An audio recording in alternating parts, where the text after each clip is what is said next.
Hello, everyone. Tuning into the news bulletin today, March the 1st, coming first with local news. According to the Ministry of Industry and Trade, made in Vietnam products at supermarkets nationwide always remain stable at the rate of 90% or more. Regarding the traditional retail channels, the proportion of Vietnamese goods accounts for 60% or more. Some manufacturing sectors that Vietnam has advantages have increased the localization rate and the content of science and technology in their products. Under evaluation, Vietnamese goods in 2020 will face significant challenges, especially due to the impact of COVID-19 epidemic. At the same time, the implementation of new generation free trade agreements, notably the Free Trade Agreement and the Investment Protection Agreement between Vietnam and the European Union, which are expected to take effect from July 2020, will pave the way for imported goods abroad. The competition between foreign and domestic goods become fierce, while the scale of Vietnamese enterprises is small and their competitiveness is humble. Therefore, specific policies are required in order to help encourage manufacturing enterprises, especially to strongly foster supporting industries and to develop domestic production in a sustainable manner to avoid over-reliance on imported raw materials, especially from China. Besides, to strictly tackle the situation where some enterprises abuse the practice of Vietnamese goods and affix counterfeit Vietnamese labels on goods that have been foreign origins, causing adverse impact to the Vietnam's economy. The Ministry of Finance is proposing an extension of deductible amounts of individual taxpayers from their salary income, particularly the personal relief deduction, to be increased up to 11 million per month.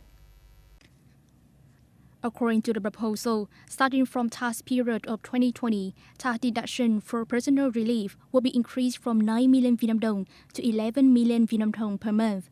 Tax deduction for each dependent will be up from 3.6 million Vietnam dong to 4.4 million Vietnam dong per month. If applied, such new deduction threshold will help facilitate taxpayers in the context of hiking price and inflation compared to the 2013 status.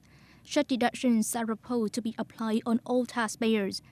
As released by the Ministry of Finance, in 2019, over 79.2 trillion Vietnam dong was collected into the state budget from 6.89 million of individual taxpayers with respect to their salary income.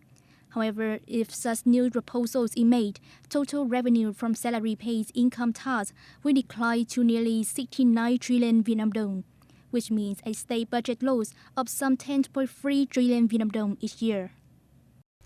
World news: the United States and Taliban forces yesterday signed a historic peace deal which lays out a timetable for the significant withdrawal of the United States troops from Afghanistan. U.S. President Donald Trump applauded this agreement, calling this a step towards ending the longest war in America's history.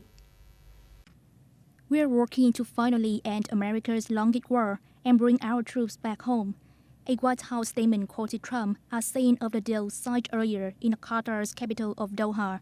In a statement, Saudi Arabia's foreign ministry said it hopes such peace deal would lead to a comprehensive and permanent ceasefire and peace all over Afghanistan. U.S. and Taliban agreed to swap thousands of prisoners in a confidence-building measure as part of the agreement signed on Saturday.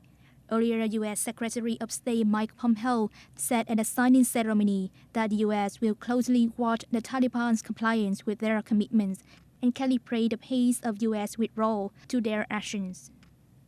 Democratic U.S. presidential candidates yesterday joined the primary election in the state of South Carolina. Former Vice President Joe Biden was declared victory, known as an important run-up before the so-called Super Tuesday election on March 3rd. South Carolina is the largest state among 4 states conducting early votes in February, with a total of 63 delegates. 60% of the state Democratic voters are African American. For former Vice President Joe Biden, the victory gained in South Carolina is a decisive factor of whether or not Biden can earn opportunities to become the Democratic nominee. Biden received disappointing results in the first 3 votes earlier.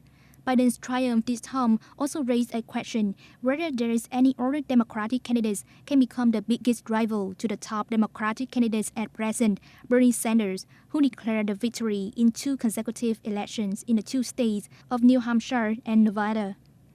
the next election in the Super Tuesday state election on March 3rd, which is properly believed to identify the presidential nominee of the Democrats this year. That's all for today's news. Thanks for joining us and goodbye.